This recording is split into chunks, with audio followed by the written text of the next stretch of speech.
मेरी पत्नी देर रात तक जिम में रही और जब वह लौटी तो उसकी सबसे ज़रूरी अंडरवियर गायब थी। रात 11 बजे तक भी मेरी पत्नी का कुछ पता नहीं मिला। वह घर नहीं आई थी। जैसे ही मैं उसे फ़ोन करने वाला था, अचानक कार ऐप से एक नोटिफिकेशन आया, 2332 गाड़ी में असामान्य कंपन हो रहा है। कृपया ध्यान दें कि हमारे घर से जिम तक का पूरा रास्ता चिकनी मुख्य सड़कों से बना है। कंपन होने की कोई संभावना ही नहीं है। तुरंत बाद एक और सूचना आई, 2334 कार का दरवाजा पूरी तरह से बंद नहीं है। असामान्य स्थिति, कृपया ध्यान दें। मेरा दिल अचानक बैठ गया। मैंने तुरंत लिनरू को फ़ोन किया। फ़ोन एक बार बजा और तुरंत कट गया। जब मैंने दोबारा फ़ोन किया तो किसी ने जवाब नहीं दिया। फिर भी फ़ोन पर नोटिफिकेशन लगातार फ्लैश होते रहे। असामान्य कंपन। मैंने अपना फ़ोन कसकर पकड़ लिया। मेरी हथेलियां ठंडी पड़ गईं। ठीक उसी क्षण दरवाजे का ताला खुलने की आवाज़ आई। लिनू वापस आ गई थी।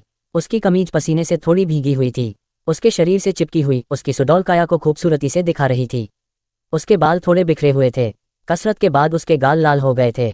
उसे इस हालत में देखकर मेरे अंदर का गुस्सा तुरंत भड़क उठा। आज तो बहुत व्यस्त हो, है ना? फ़ोन उठाने का भी समय नहीं है, मैंने ठंडे लहजे में कहा। लिनरू ने मासूमियत का चेहरा बनाते हुए कहा, इसका जिक्र भी मत करो। मैं बहुत थक गई हूँ। क्या तुमने मुझे बुलाया था? मुझे सुनाई नहीं दिया। मैंने उसे घूर कर देखा। मेरी आवाज़ धीरे धीरे ठंडी होती जा रही थी। पूरे 2 घंटे तक तड़पाया गया। आपको खूब मज़ा आया होगा, है ना? तुम किस बारे में बात कर रहे हो? मैं जिम से निकलने के तुरंत बाद घर के लिए गाड़ी चला रही थी, लेकिन मैंने गलत मोड़ ले लिया और सीधे ग्रामीण इलाके की ओर चला गई। ग्रामीण इलाकों की कच्ची सड़कें बेहद ऊबड़ खाबड़ थीं। गाड़ी लगातार कांप रही थी। वापस रास्ता ढूंढने में बहुत समय लग गया। बोलते हुए वह झुक गई। अपने जूते उतारने के लिए मेरे पास आए। देखो, मेरे नए खरीदे हुए जूते कितने गंदे हो गए हैं। उसने जूते मेरे सामने उठाए। उसके जूतों की सतह धूल से ढकी हुई थी। फिर वह नंगे पैर चलकर मेरे पास गई। उसने अपना पैर उठाकर मुझे दिखाया। उसके पैर के ऊपरी हिस्से पर बारीक मिट्टी चिपकी हुई थी। मैंने धूल की उन परतों को ध्यान से देखा और मेरे दिल में गुस्सा उमड़ रहा था। अचानक मेरा संतुलन बिगड़ गया। क्या मैंने सच में उसे गलत समझा था? उसने मुझे धोखा नहीं दिया। लिनू नंगे पैर मेरी गोद में बैठी मुझे गले लगा रही थी और मीठी चुलबुली आवाज़ में मुझे चूम रही थी।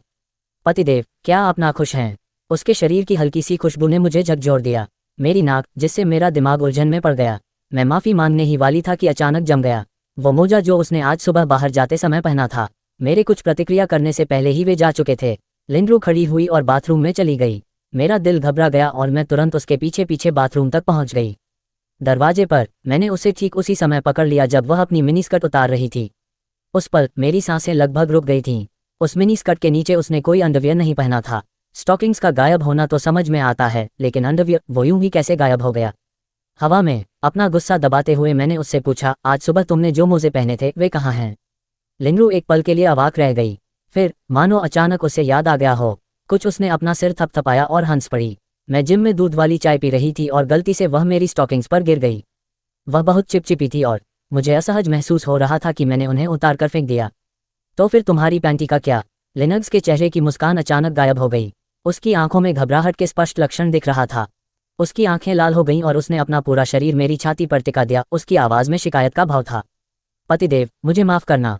मेरा वज़न थोड़ा बढ़ गया है, इसलिए ये थोड़े तंग हो गए थे। अभी जिम में स्क्वैट्स करते समय मुझे लगता है मैंने ज़रूरत से ज़्यादा जोर लगा दिया। मैंने बहुत जोर लगाया और वे फट गए। ये बहुत शर्मनाक था, इसलिए मैंने उन्हें फेंक दिया।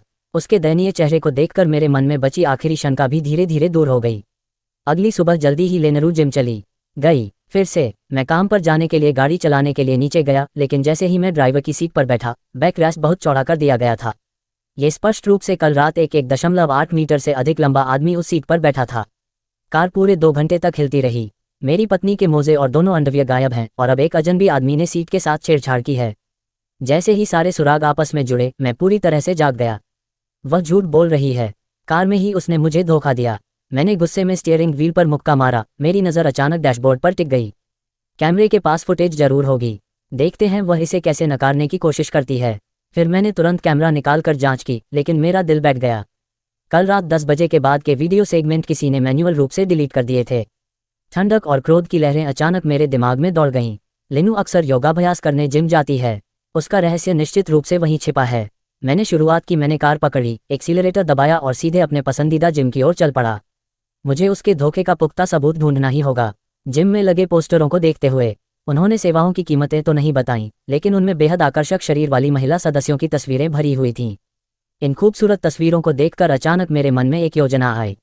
मैंने सहेजी हुई तस्वीरें प्रशिक्षक को भेज दी। मैंने जानबूझकर बहुत दिलचस्पी दिखाने का नाटक करते हुए उनसे पूछा कि सदस्यता शुल्क कितना है। सदस्यता लेने के बाद क्या मैं और तस्वीरें देख सकता हूँ? प्रशिक्षक ने तुरंत जवाब दिया, भाई आपकी नज़र बहुत तेज़ है।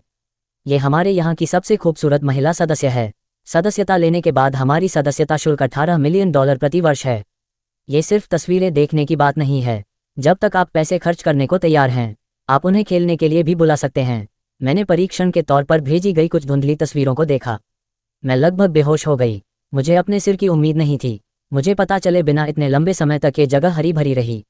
यह कोई जिम नहीं था, ये साफ तौर पर वेश्यावृत्ति का अड्डा था। मैंने अपने गुस्से को दबाया और अपना ध्यान दूसरी तरफ लगाया। सदस्यता के लिए पैसे मांगे और मुझसे कहा कि मैं बिना धुंधली की हुई तस्वीरें पैक करके मुझे भेजूं। लिंक मिलते ही मैंने तुरंत उस पर क्लिक करके देखा। अंदर वे तस्वीरें सिर्फ आपत्तिजनक थीं। उनमें से अकेले लिनरू की ही 200 से ज़्यादा तस्वीरें थीं। मैंने सभी तस्वीरों को क्लाउड ड्राइव में सेव कर लिया। मेरा दिमाग अधिक भौतिक साक्ष्य जुटाने के तरीकों की गणना करते हुए प्रशिक्षक ने एक और संदेश भेजा। अरे भाई, तुम वाकई भाग्यशाली हो। तुमने अभी अभी ज्वाइन किया है और इतनी जल्दी सफलता हासिल कर ली है। हमारे इवेंट में इस वीकेंड एक फिटनेस पार्टी है। कई प्रीमियम महिला सदस्य इसमें शामिल होंगी। अगर आप पूरी कीमत चुकाने को तैयार हैं तो आपको फुल पैकेज मिलेगा। यह आपको अच्छा समय बिताने की गारंटी देता है। 1000 RMB प्रवेश शुल्क का भुगतान करने के बाद मैंने तुरंत सहमति दे दी। मुझे जल्द ही पार्टी की जानकारी मिल गई। ट्रेनर को समय और स्थान सहित सारी जानकारी दी गई थी। मैं अपने फ़ोन को घूर रहा था जब लिनू वापस आए। जैसे ही वह अंदर आए, वह गुस्से से आग बबूला हो गई और उसने अपना हैंडबैग मेरी तरफ फेंक दिया। मैंने खुद को शांत किया और जल्दी से फ़ोन छुपा लिया। मैंने उससे ध्यान से पूछा कि क्या हुआ है। वह मेरे बगल में बैठ गई और चिड़चिड़ा कर बोली, आज तो मेरी किस्मत ही खराब है। जिम जाते समय एक डिलीवरी बॉय ने मुझे देखा। उसने गाड़ी पर खरोंच लगा दी। उसके पास मुआवजे के लिए पैसे नहीं थे। मैंने उससे आधे दिन तक बहस की लेकिन कोई फ़ायदा नहीं हुआ। मैं बहुत गुस्से में हूँ। वह मुड़कर देखने लगी। उसने उम्मीद भरी निगाहों से मेरी तरफ देखा। पतिदेव, मेरा मूड खराब है। क्या आप कुछ करेंगे? मैंने राहत की सांस ली, अपना फ़ोन निकाला और 3000 RMB ट्रांसफ़र कर दिए। उसी समय मैंने चुपके से एक ऐसा कोड इंस्टॉल कर दिया जिसमें फ़ोन टैपिंग की सुविधा थी। ये कोड मेरे एक अधीनस्थ ने मुझे परीक्षण के लिए भेजा था। मैंने कभी सोचा भी नहीं था कि मैं इसका इस्तेमाल अपनी पत्नी पर करूँगा। लिनरू ने खुशी खुशी पैसे ले लिए, फिर मुझ पर झपटी और मुझे सोफे पर गिरा दिया। देखते ही देखते वीकेंड आ गया। फिटनेस पार्टी थी। आज रात कुछ होने वाला है। दोपहर में लिनरू ने बाहर जाने के लिए अपना जिम बैग उठाया। पतिदेव, आज रात मेरे सहकर्मियों के साथ कुछ कार्यक्रम हैं। हम वर्कआउट के बाद बाहर जा रहे हैं, इसलिए मेरा इंतज़ार मत करना। उसके जाने के तुरंत बाद मैंने अपना वेश बदल लिया और उन्होंने एक सुपरकार किराए पर ली और सीधे फिटनेस पार्टी के स्थान की ओर रवाना हो गए। ट्रेनर द्वारा दिए गए GPS निर्देशांकों का अनुसरण करते हुए मैं शहर के बाहरी इलाके में स्थित एक निजी विला में पहुंचा। जैसे ही मैं दरवाजे पर पहुंचा, लिनरू ने बहुत छोटे कपड़े पहने हुए थे। हाथ में वाइन का गिलास लिए वह किसी से बातें कर रही थी। ऐसा लग रहा था जैसे उसने मुझे पहचाना ही नहीं, यहाँ तक कि मेरी तरफ देखा भी नहीं। विला का सजावट बेहद आलीशान और अयाशी भरी थी। हर महिला सदस्य ने अपनी छाती पर एक QR कोड पहन रखा था। दीवारें पोस्टरों से ढकी हुई थीं। प्रशिक्षक पीछे पीछे चल रहा था। मेरे पीछे पीछे बड़े उत्साह से मुझे हर चीज़ के बारे में बता रही थी। आप जिस भी महिला को पसंद करें, बस कोड स्कैन करें और आपको पूरी सेवा मिल जाएगी। अपनी मतली को दबाते हुए मैंने एक अनजान महिला सदस्य को पकड़ा और उसे ऊपर ले गया और मैंने उसे नहाने के लिए कहा। मैं बिस्तर पर बैठ गया और हेडफोन लगा लिए। मैंने वायर टैपिंग सॉफ्टवेयर खोला। अभी अभी मैंने अपनी आंखों से लिनरू को एक आदमी के पीछे पीछे एक कमरे में जाते देखा। हेडफोन से अचानक एक आवाज़ आई। उस आदमी ने हाँफते हुए उससे पूछा, क्या तुम्हारा पति बेहतर है या मैं? बेशक तुम ही हो। अगर पैसे की बात न होती तो वो बिल्कुल नीरस और बदसूरत होता। मैं उसके साथ एक दिन भी नहीं रहना चाहती। एक मिनट, मैं इस आवाज़ से बहुत अच्छी तरह परिचित था। ये लिनू के बॉस गाओजान पंत की आवाज़ थी। उसके कुछ ही देर बाद हेडफोन से घिनौनी हौंफने की आवाज़ें आने लगीं। मैं उन्हें उतारने ही वाला था कि लिनरू फिर से बोली, जिनपिंग, आपने वादा किया था कि नए साल के बाद आप मुझे प्रमोशन देंगे। और हाँ, आप अपनी उस बुढ़िया पत्नी को अपने घर से कब निकालेंगे?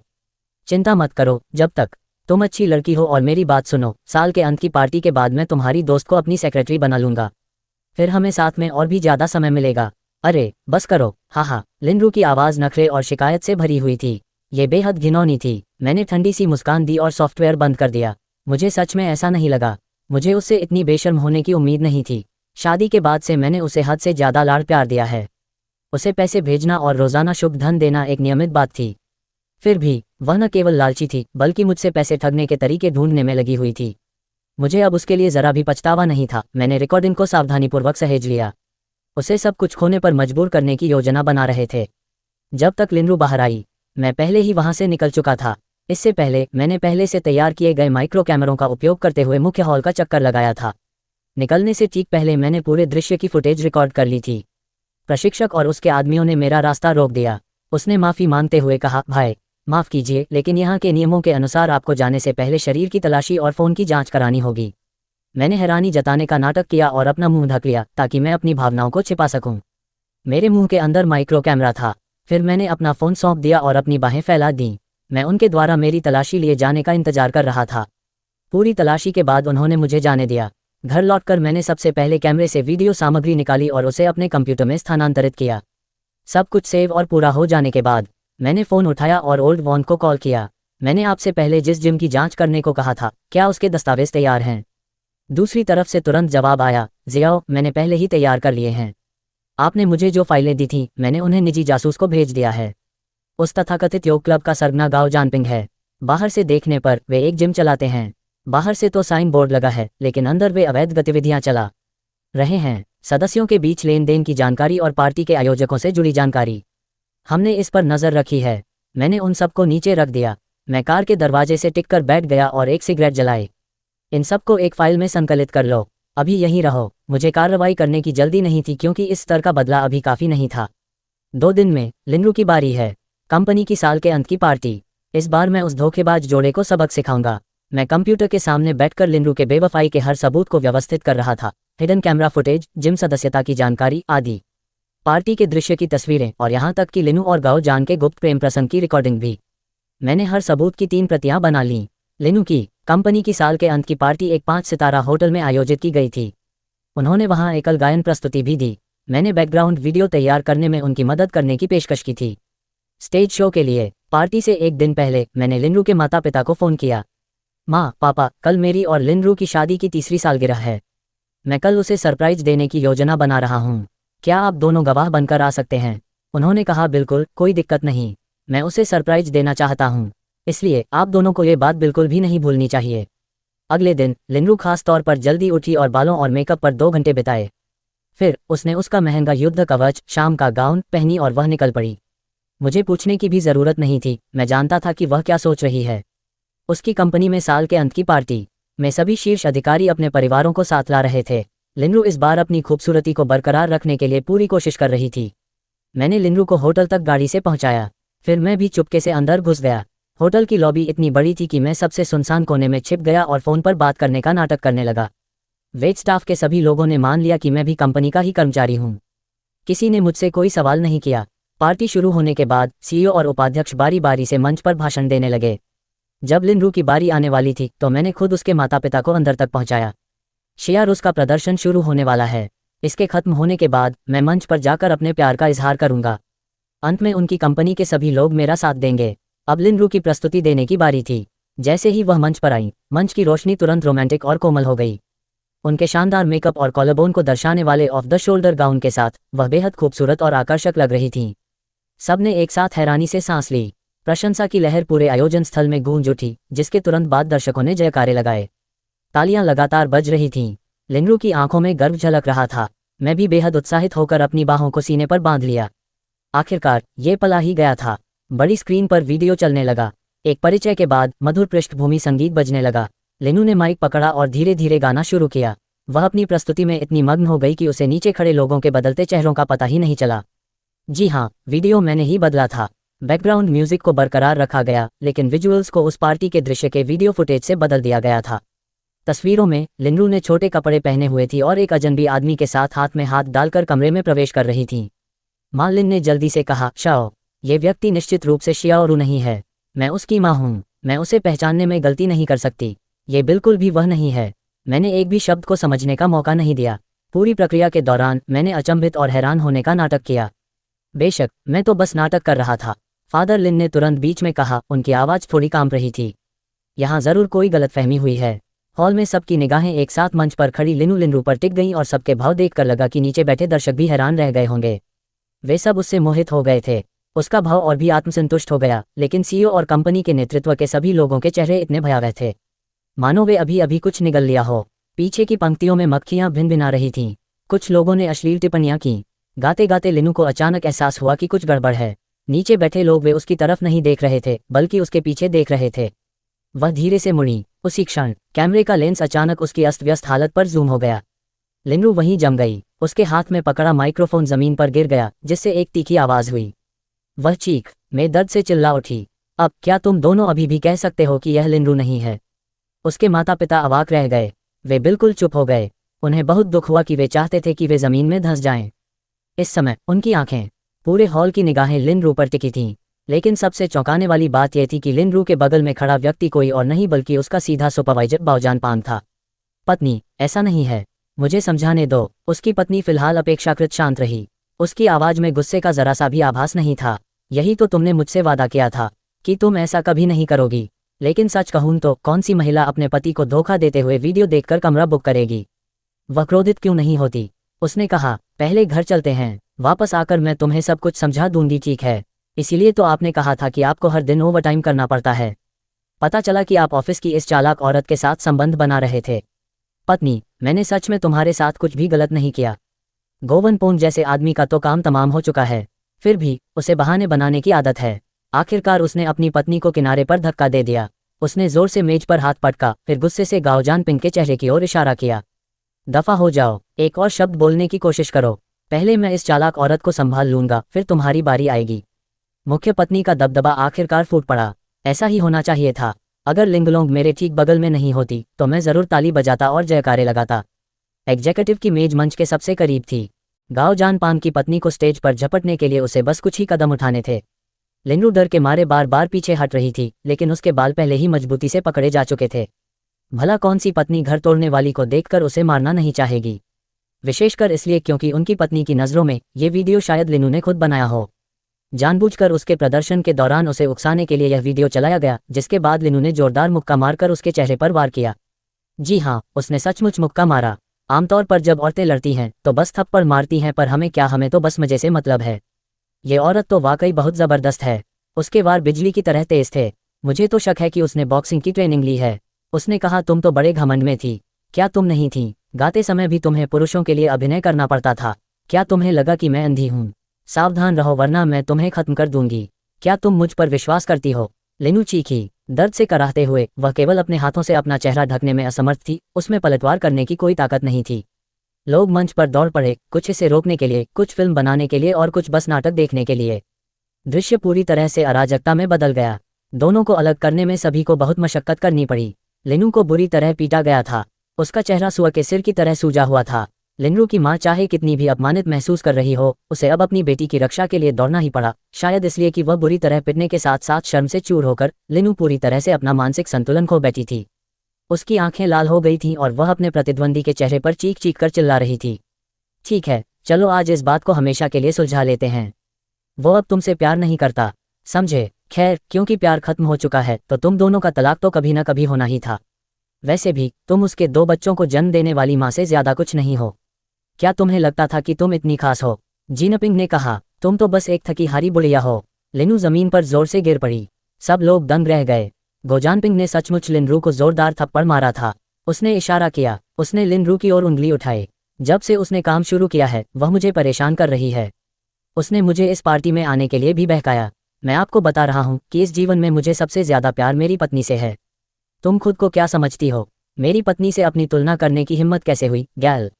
जॉन पैंग की निगाहें बेहद क्रूर थीं, मानो वह किसी को जान से मार देना चाहता हो। मैं तुम्हें चेतावनी दे रहा हूँ, अगर तुमने दोबारा कभी मेरे परिवार को इस तरह से नुकसान पहुंचाने की हिम्मत की तो मैं तुम्हें या तुम्हारे परिवार को चैन से जीने देने के बजाय अपनी नौकरी खोना पसंद करूंगा। लिनरू अवाक रह गई। वह सामने खड़े आदमी को देखकर उसे अपनी आंखों पर विश्वास नहीं हो रहा था। उसका मुंह खुला रह गया, लेकिन वह एक शब्द भी नहीं बोल पाए। याद रहे कि ठीक इससे पहले वह जब वे मंच पर आए तब भी वे दोनों एक दूसरे को आंखों से इशारा कर रहे थे और छेड़छाड़ कर रहे थे, लेकिन उनकी कानूनी पत्नी के सामने गाओ जान पोन की नज़रों में उसकी कोई कीमत नहीं थी। गाओ जान पोन का अंतिम ये वाक्य स्पष्ट रूप से उसके लिए एक धमकी थी। बोलने के बाद वह मुड़ा और दयनीय भाव से विनती करने लगा, पत्नी, क्या हम पहले घर जा सकते हैं? मैं तुमसे विनती कर रहा हूँ। उसकी पत्नी ने कहा, ठीक है, मैंने इस जाल को बिछाने में इतनी मेहनत की थी। इतना सारा ड्रामा देखने के बाद मैं उसे इतनी आसानी से कैसे छोड़ सकता था? आखिरकार मंच पर जाने की मेरी बारी आ गई। मैंने कुछ पल के लिए अपनी भावनाओं को काबू में रखा। फिर मैंने तैयार होकर दूर से उसे पकड़ा और अपनी पूरी ताकत से मंच पर दौड़कर गाओपिंग के चेहरे पर जोरदार मुक्का मारा। मैं इस प्रहार को काफी समय से रोके हुए था। मैं पूरी तरह से अप्रत्याशित हमले का शिकार हो गया। वह कुछ कदम लड़खड़ाया और जमीन पर सिर के बल गिर पड़ा। उसने मुंह भर खून थूका, साथ ही अपना एक सामने का दांत भी। मैं लिनू की कंपनी में गया था। मैंने उसे कई बार पिकअप किया, इसलिए कंपनी में काफी लोग मुझे पहचानने लगे थे। मेरा ये प्रहार बिल्कुल जायज था। मैंने अत्यंत पीड़ा भरे चेहरे से लिनू की ओर देखा। आज मुझे तुम्हें सरप्राइज देना था, लेकिन मुझे उम्मीद नहीं थी कि तुम मुझे इतने लंबे समय तक धोखा दोगी। यह विवाहित पुरुष, आखिर उसमें ऐसी क्या अच्छाई है? मुझे बताओ। लियू को अपराधबोध भी हो रहा था और डर भी लग रहा था। इतना डर कि वो फूट फूट कर रोने लगी। उसके बाल बिखरे हुए थे, मेकअप चेहरे पर फैला हुआ था। वह दयनीय लग रही थी। मैंने गुस्से में हाथ में पकड़ा हुआ गुलदस्ता उसकी ओर फेंक दिया और बस एक आखिरी वाक्य कहा, लिन यू, चलो तलाक ले लेते हैं। इतना कहकर मैं मुड़ी और सीधे बाहर चली गई। आखिरकार मुझे राहत की सांस मिली। पिछले कुछ दिनों का धैर्य आखिरकार टूट गया। मैंने पहले से इकट्ठा की हुई हर चीज ली और उसे पैक कर दिया। गाओ जानपिंग और लिनरू के मसालेदार वीडियो और पिछले कुछ समय में वीचैट पर उन दोनों के बीच हजारों अश्लील संदेशों सहित कई वीडियो वायरल हो रहे हैं। महीनों तक मैंने एक प्रति गाओ जानपोन की पत्नी को, एक प्रति उनके माता पिता को और एक प्रति कंपनी में सभी को भेजी, जिसे मैंने लिनरू के दैनिक कार्य ईमेल इनबॉक्स से कॉपी करके प्राप्त किया। मुख्य उद्देश्य ये सुनिश्चित करना था कि पीड़ित परिवारों और उत्सुक जनता सभी को उनकी जानकारी मिल जाए। शेयर करें, चाहे उसकी पत्नी गाओ जानपोन को तलाक दे या न दे, मुझे परवाह नहीं। लेकिन मुझे इन दोनों निकम्मों को सब कुछ गंवाना ही होगा। मैंने कभी नहीं सोचा था कि हर दिन ऑनलाइन ड्रामा देखने के बाद एक दिन ऐसा आएगा जब मेरे साथ धोखा होने पर मैं मुखबिर बन जाऊंगी। इस खुलासे को पूरा करने के बाद मुझे बहुत अच्छी नींद आई। लेकिन ये सब तो बस शुरुआत थी। शुरुआत? क्या आपके पास कोई निर्देश हैं, महोदय? एक तलाक समझौता तैयार करें जिससे वह बिना कुछ लिए चली जाए। मेरे नाम पर मौजूद सभी अचल संपत्ति और वाहन वापस ले लिए जाएंगे। इसके अलावा कल उसे एक सूचना मिलेगी। क्या तुम्हें रोमांच की तलाश करना पसंद नहीं था? तो मैं तुम्हें दिखाऊंगा कि जो कुछ मैंने तुम्हें दिया है उसे वापस लेने के बाद तुम क्या करोगे। अंततः जीवन की असली कठोरता का स्वाद चखना। जुंगा, तुम्हारा इससे क्या तात्पर्य है? क्या तुम्हारा ये तथाकथित कुछ भी नहीं लेकर जाना मुझे बस बाहर निकाल देना है? मैंने भावहीन चेहरे से उसकी ओर देखा। मेरे दिल में एक भी हलचल नहीं थी। सालों के एहसास, जिस पल उसने मुझे धोखा देने का फैसला किया, वो पल हवा में गायब हो गया। ठीक उसी समय जब मैं मुड़कर जाने लगा, तभी लिनरू ने अचानक मेरा हाथ पकड़ लिया। उसने कसकर पकड़ रखा था। उसने अपने बैग से एक कागज का टुकड़ा निकाला और मेरे पैरों पर फेंक दिया। मैंने उसे उठाकर देखा। वह एक लैब रिपोर्ट थी। उसमें साफ साफ लिखा था कि वह 1 महीने की गर्भवती। अचानक मेरी खोपड़ी सुन्न हो गई और रिपोर्ट पकड़े हुए हाथ में तेज कंपन होने लगी। जब से उसने कहा था कि वह बच्चा चाहती है, तब से 3 महीने पहले हम गर्भधारण करने की पूरी कोशिश कर रहे थे। लेकिन 2 महीने बीत जाने के बाद भी उसके पेट में कोई हलचल नहीं हुई। पिछले महीने मैंने विशेष रूप से मुझे अस्पताल जाना पड़ा। जांच के बाद पता चला कि मेरे शुक्राणुओं की संख्या कम है, जिससे गर्भधारण करना न केवल बेहद मुश्किल हो जाता है, बल्कि इससे जन्मजात विकारों की संभावना बहुत अधिक है। डॉक्टर ने मुझे सलाह दी कि फिलहाल बच्चे पैदा करने के बारे में न सोचूं और पहले इलाज करवा लूं। मुझे डर था कि अगर लिनरू को पता चला तो वह मुझे नीची नज़रों से देखेगी। इसलिए मैंने डॉक्टर से पुरुष गर्भनिरोधक इंजेक्शन मांगा। घर लौटने के बाद मैंने लिनरू को कुछ नहीं बताया, क्योंकि मैं एक उपयुक्त अवसर की प्रतीक्षा कर रहा था। भविष्य में उसे यह बात बतानी होगी। इसलिए लिनू के गर्भ में पल रहा बच्चा मेरा बिल्कुल नहीं हो सकता। मुझे उम्मीद नहीं थी कि वह इतनी बेशर्म होगी कि बाहर इस तरह की हरकतें करेगी, बिना किसी सुरक्षा उपाय के, और यहाँ तक कि सपने में भी मुझे उस नाजायज बच्चे को पालने के लिए मजबूर करने का सपना देख रही है। इस समय मेरा पूरा शरीर गुस्से से कांप रहा था। उसे लगा कि मैं भावनाओं में बह गई हूँ। उसकी आंखों में थोड़ी सी आत्मसंतुष्टि झलक रही थी। क्या तुमने नहीं कहा था कि अगर मैं गर्भवती हो गई तो तुम मुझे इनाम दोगे? वह मेरी छाती से लिपटते हुए गिड़गिड़ाए। मैंने उसे जोर से दूर धकेल दिया। लिनरू स्तब्ध रह गई। उसे समझ नहीं आ रहा था कि क्या हो रहा है। ऐसा हो रहा है? क्या तुम हमेशा से बच्चा नहीं चाहती थी? मैं कसम खाती हूँ कि अब से मैं कभी इधर उधर नहीं भटकूंगी। क्या हमारा परिवार बस खुशी खुशी साथ नहीं रह सकता? मैं हंसी। लिनरू की तरह अवाक, तुम सचमुच एक बेशर्म इंसान हो। किसी और के नाजायज बीज से गर्भवती, फिर भी तुम में बातचीत करने की हिम्मत है। लिनू एक पल के लिए स्तब्ध रह गई, लेकिन तुरंत प्रतिक्रिया करते हुए बोली, जंग दाओ, तुम्हारा क्या मतलब है? आपके पास क्या सबूत है? जब बात यहाँ तक पहुँच गई है तो ये कहना कि यह बच्चा आपका नहीं है। मैंने इसे छुपाने की कोशिश भी नहीं की। मैंने अपनी मेडिकल रिपोर्ट उसके मुंह पर फेंक दी। स्पष्ट सबूत मौजूद होने के बावजूद इसे देखते ही लिनरू का चेहरा पीला पड़ गया। वह काफी देर तक अवाक रही। लिनरू, क्या ये पर्याप्त सबूत है? अगर नहीं तो चलिए आपकी उन तस्वीरों को लेकर जज के सामने बहस करते हैं। लिनरू का आखिरी तुरुप का पत्ता मानो पूरी तरह से खाली हो गया था। वह जमीन पर गिर पड़ी। मैंने उसे दोबारा नहीं देखा और दरवाज़ा खोल दिया। और चला गया। कार में बैठे बैठे मैंने एक रियल एस्टेट एजेंट से संपर्क किया, इस उम्मीद में कि वह इस घर को जल्दी बेच देगा। लेकिन लिनरू ने घर खाली करने से इनकार कर दिया। हर बार जब एजेंट किसी को घर दिखाने के लिए लाती तो वह उन्हें पागलों की तरह भगा देती। उसे लगता था कि ऐसा करके वह पुलिस के आने तक अपनी बची खुची इज्जत बचा सकती है। आ गया। अधिकारी जी, ये गलतफहमी है। यह मेरा घर है महोदया, इस संपत्ति के मालिक श्रीमान हैं जांगदाओ। वह आपसे तुरंत चले जाने की मांग करता है, अन्यथा अवैध संपत्ति कब्जे आदि के आरोप के आधार पर हम आपके खिलाफ दंडात्मक कार्रवाई करेंगे। बिल्कुल नहीं, ये घर हमारी संयुक्त वैवाहिक संपत्ति है। क्या वह शुरू से ही मुझसे सावधान रहा होगा? लिनू वो बिल्कुल मूर्ख है। उसे लगा कि मुझसे चिपके रहने से वो आसमान की ऊंचाइयों को छू लेगी, लेकिन उसे इसका महत्व नहीं पता था। घर से निकाले जाने के बाद लिनू मेरे पास जाने के लिए और कोई जगह नहीं थी और मुझे केवल अस्थायी रूप से रहने के लिए एक होटल मिला, लेकिन मैं उसे किसी भी तरह से अकेला नहीं छोड़ने वाला था। जिस रात उसने होटल में चेक इन किया, उसी रात मैंने होटल को फ़ोन किया और उनसे उसे बाहर निकालने का कोई बहाना ढूंढने को कहा। अंत में लिनरू को अपना सामान पैक करके वापस गांव जाना पड़ा, लेकिन उसके कारनामों की खबर सभी रिश्तेदारों में फैल चुकी थी। माँ, मुझे जाने दो, मेरे पास अब और कोई रास्ता नहीं बचा। क्या तुम इतनी सक्षम नहीं थी? क्या तुम इतनी सक्षम नहीं थी? क्या तुम ही वो नहीं थी जिसे रोमांच की इतनी चाह थी कि जांगदाओ जैसा प्यारा पति भी तुम्हारे लिए काफ़ी नहीं था? अब यहाँ आने की तुम्हारी हिम्मत कैसे हुई? मेरी बेटी तुम्हारे जैसी निर्मम नहीं है। अभी यहीं से चले जाओ, फिर कभी यहाँ मत आना। माँ, मुझे घर से बाहर मत निकालो, मुझसे गलती हुई, मैं तुमसे विनती कर रही हूँ। रोना बंद करो, ये रास्ता तुमने खुद शुरुआत में चुना था। चाहे घुटनों के बल ही क्यों न चलना पड़े, तुम्हें इसे अंत तक तय करना ही होगा। हमारा लिन परिवार इस अपमान को सहन नहीं कर सकता। मेरे दोस्तों द्वारा भेजे गए वीडियो को देखकर मेरा दिल कई तरह की भावनाओं से भर गया। क्या लिनरू ने कभी सोचा था? क्या हम जानते हैं कि उसके जैसी घमंडी लड़की का भी ऐसा दिन हो सकता है? शियाओ, क्या हमें कुछ और करने की ज़रूरत है? कोई ज़रूरत नहीं, उसकी माँ ने पहले ही बहुत अच्छा काम कर दिया है। लिनू का पतन उम्मीद से कहीं अधिक तेजी से हुआ। उसने अपना शनेल कोट बेच दिया, उसके पास बची एकमात्र मूल्यवान वस्तु। इसके बाद उसने मेरे आसपास के सभी लोगों को बेतहाशा फ़ोन करना शुरू कर दिया। अंततः उसने बूढ़े वांग को फ़ोन किया। बूढ़े वांग, शियाओ बहुत व्यस्त हैं, उनके पास समय नहीं है, कृपया बस 5 मिनट। वह मुझसे बहुत प्यार करता था, जो बीत गया सो बीत गया। तुमने अपने हाथों से उस प्यार को नष्ट कर दिया शियाओ। अब वह बस यही चाहता है कि तुम उसकी दुनिया से पूरी तरह गायब हो जाओ। उसके बाद लिनू पूरी तरह से एक गतिरोध में फंस गई। उसे एक रेस्तरां में वेटर की नौकरी मिल गई, जिसमें उसे रहने और खाने के साथ 3000 RMB प्रति माह वेतन मिलता था। जिन चीज़ों ने उसे पहले जिस निम्न वर्ग के जीवन को नीची नज़र से देखा जाता था, अब वही उसकी रोज़मर्रा की हकीकत बन गई है। अब वह हर दिन जल्दी निकलती है और देर से लौटती है, रेस्तरां में प्लेटें धोती है और बर्तन धोती है। उसकी उंगलियां खुरदरी हो गई हैं और जाहिर है उसकी मुस्कान बनावटी हो गई है। यहाँ तक कि 3000 RMB की तनख्वाह भी दिन प्रतिदिन गुजारा करने के लिए ही काफ़ी है। देर रात को वह एक सस्ते किराए के कमरे में बिस्तर पर सिकुड़ कर लेट जाता है और छत को खाली निगाहों से घूरता रहता है।